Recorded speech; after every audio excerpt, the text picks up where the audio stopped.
Ayun guys, ang aking diet mode food ko para sa pananghalian. Yung niluto ko pa ito kagabi, ininit ko lang na nagluto ako ng putserong chicken.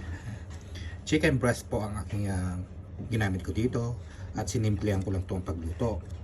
Ginisa ko lang ito sa bawang, sibuyas, kamatis at suwete at olive oil ang aking ginamit. Siyempre, nilagyan ko ito ng paminta, konting asin, at sabaw, siyempre. Yung mga gulay na ito ang aking nilagay, kundi carrots, patatas, saging na sabang, string beans, repolyo. Ayan. Manyaman, kahit ito ay matabang.